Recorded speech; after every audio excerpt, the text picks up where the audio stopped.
This is a project I'm working on for the High Line. It was scheduled to be demolitioned. People in the neighborhood ended up suing the city to keep it and make it a park.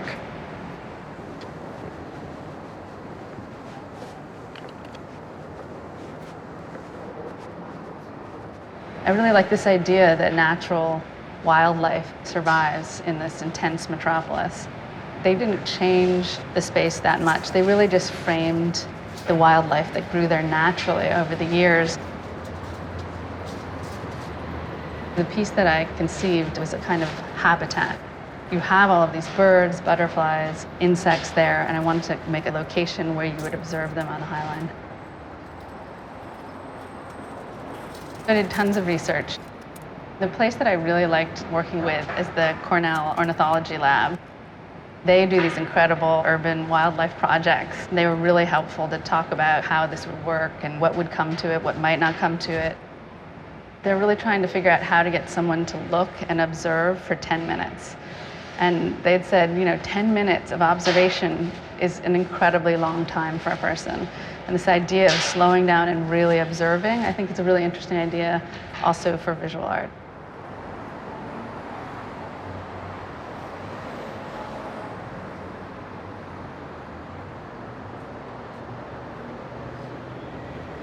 We're dealing with nature. We don't know what's going to happen. Will the birds nest there or will they not? Let's say nothing happens. It needed to be interesting as a sculpture.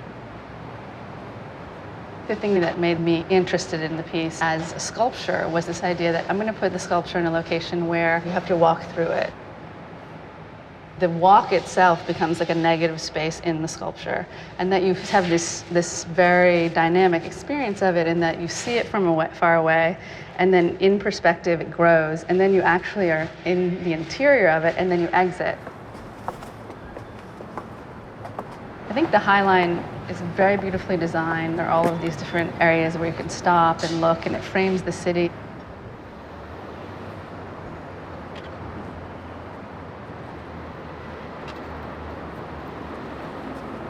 I was thinking it should be metal, it's almost like a petri dish.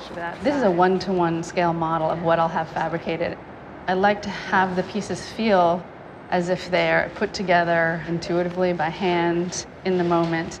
So it was important to build something in the studio where I could start feeling this needs to be more dense, the size needs to grow, and play around, have the idea of play and flexibility in the making.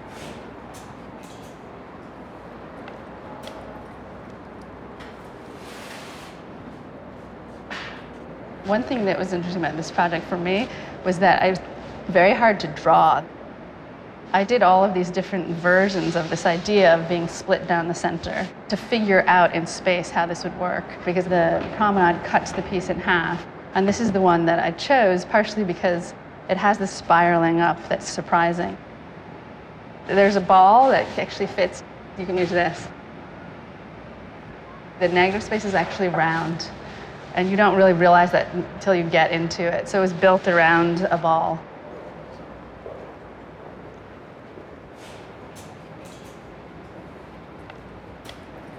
This is a really simple jig to actually figure out a very complex equation, which is how does this if we want to carve out a ball, how do you do it? So this is just the radius, but it's the radius at any angle.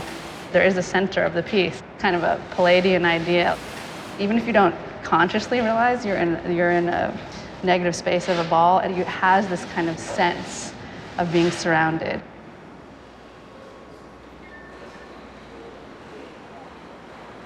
Portable planetarium was a piece I did that actually was the orb, and it was scaled very much to this idea that you saw it as an orb, and as you got closer and closer, you moved in and you were surrounded. So you went from seeing it as an exterior to being in its interior.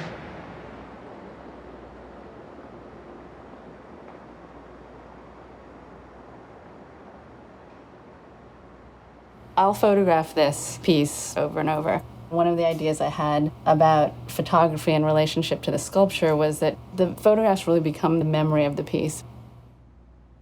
I'm trying not to just document them, but to see what I can do in a photograph that tells us something different or emphasizes what's sort of essential about the piece.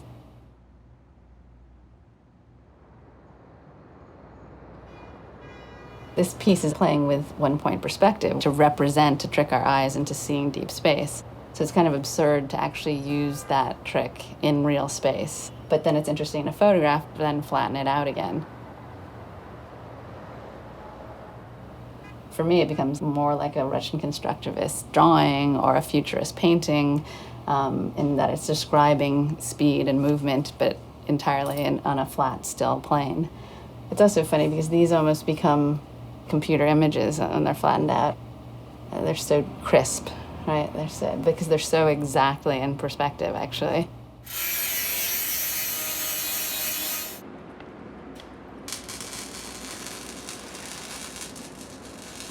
There's this kind of scaffolding that's going to be the base of the piece. Then there are these elements that each have a different function. There's water, housing, and food.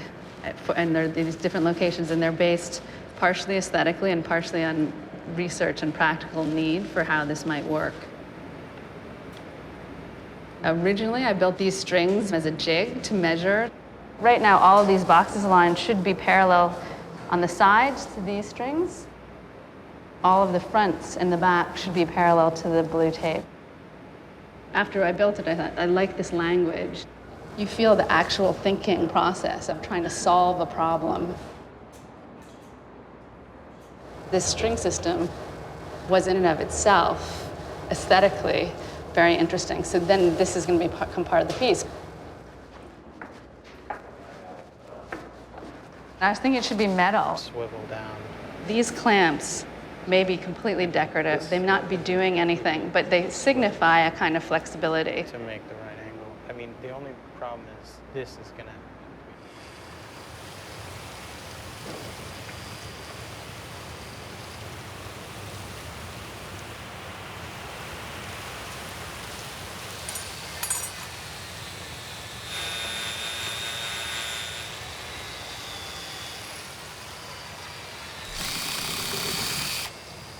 Scale is crucial when you're working outdoors, especially when you're in Manhattan. The spectacle of space, of scale, of information is so high that the size is crucial.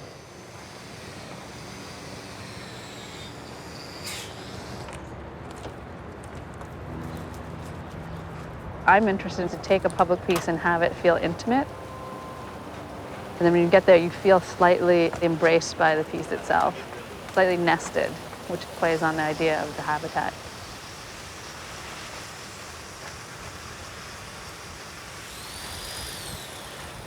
I'm always thinking about how the frame can bleed out into the location. One of the ideas in this piece, that even though it's outdoors, it still has this quality that it's mutable, changeable, that you could come back in a week and it would be configured differently. This is correct, and that's correct. And that's correct for what I have.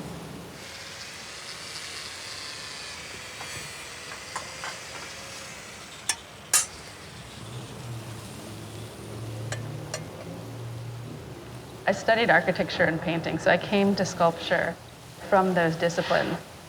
I'm always thinking, what can you do in a sculpture that you can't do in a drawing? What can you do in a building that you can't do in a print?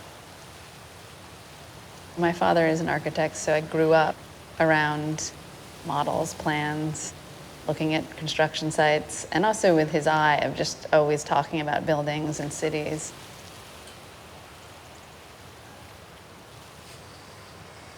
That looks good. Yeah, that looks good. That one looks right. This one looks wrong, but I mean, that's the one that I made up, so.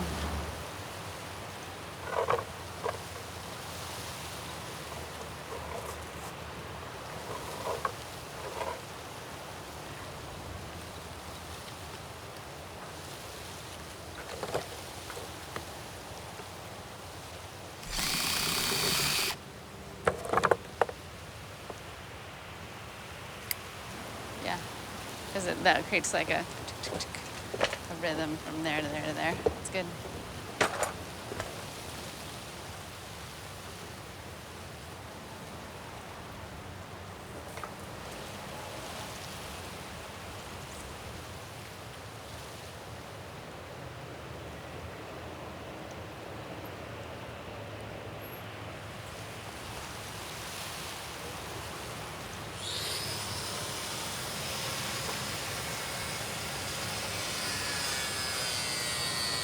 my whole body of work. It has this kind of flexible, mutable quality. It has the rawness of a studio or the rawness of a laboratory where things could happen, or things could fall apart. I think about the first view of a piece being like the first line in a novel. When you leave, what's the last part of the novel? Where do you maintain your viewer's interest? Where do you challenge them? Where's the catharsis? So that it is really a kind of narrative story of movement through space. I talk about the idea of choreographed experience of the viewer through the space. You become aware of your body in relation to the work.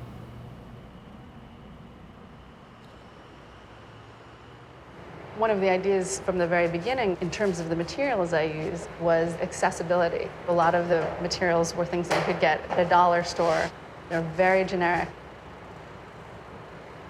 The cultural value, the monetary value would be very low, and then put them in a location where that became very high.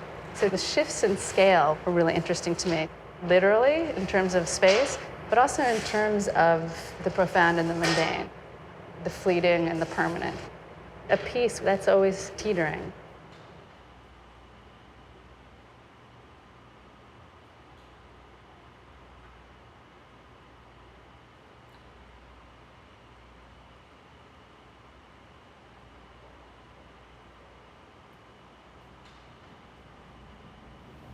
Tokyo was a very hard piece to photograph, film.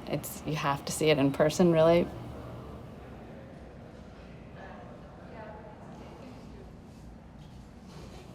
Some of my work is really about using spaces that go unnoticed or unoccupied. In a museum that's designed to see work, to then put it in a place like the ventilation by the window is kind of a nice opportunity.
I very much like the experience of viewing to be one of discovery, that you don't walk in, something's presented and it's framed and it says, this is important, I'm art. Often with my work, it'll be in a corner, it'll be behind a stair, it'll be near the freight elevator, so that your experience of first is, what is this? For me, most interesting art always has that question in it. It always questions what art is.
We're trying to get birds to come. No, dat ask what's the point of exploring. What are we doing here? Well, it's an artwork, but it's also a bird feeder and a bird habitat. And birds eat oranges? Orioles eat oranges, yep. Very interesting. Yep. And butterflies and bees, too. It's a beautiful piece, but I couldn't understand the fruit on it. Well, it's a sculpture work, but it's a bird habitat That's what I told you. It's for the birds. for the birds.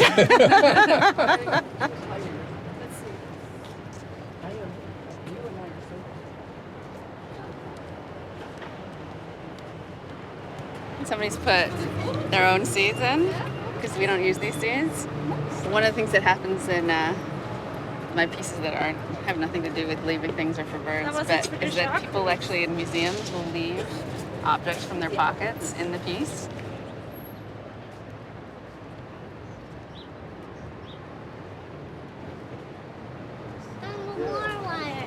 And who's the artist, Odida? I'm an artist. Oh, you are the artist. Congratulations. That's really beautiful. C'est la dame Arthur qui a tout fait. For this particular project, I did a lot of research on birds and what birds like and what different kind of things can attract different kind of birds. Which birds are you attracting in here? Well, these ones are. This is sort of the. It's a very good basic bird seed just to use. For any bird? Yeah. And is it going to stay for a long time this year? 1 year. Yeah. 1 year, wow. So that's doing an experiment at the same time. I think Exactly. beautiful. That's exactly right. It's an experiment. Thank you. Sure. Tu dis au revoir à la dame? Tu dis c'est très beau. Merci. It's like a birdhouse. Discovered a new use for oranges, wiping away bird poop. Thank you. Thank you. How did I make it? That's a good question. So what I did was I made the entire thing in a model. So all of this I made in wood, and these were all made in cardboard. And we put all of these strings here as a guide, so we could figure out 1 point perspective. See they've been eating like crazy, and we've been refilling them, and they also come for the water too. It'll be different every season. Thank you. If you put oranges there, you'd get Baltimore Orioles. Yeah, that's what we're hoping. I heard there's a whole bunch in Brooklyn, but not. They don't usually have them on the High Line, but there's oranges and there's apples. They're also just nice for color. Thanks. Oh, there's another one flying in. There you go.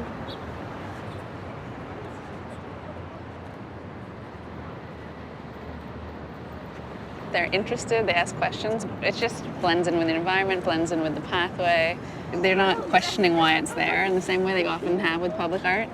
You know, that's good.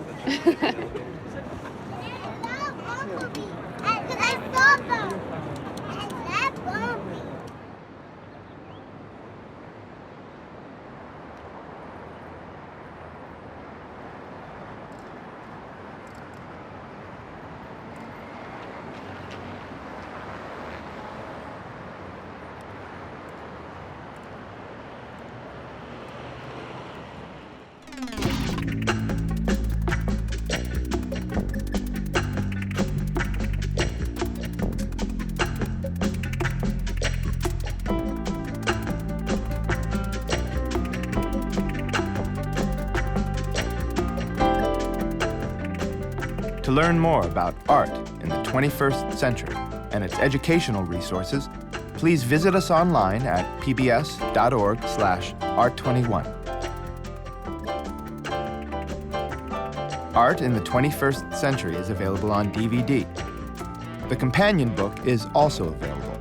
To order, visit us online at shoppbs.org or call PBS Home Video at 1-800-PLAY-PBS.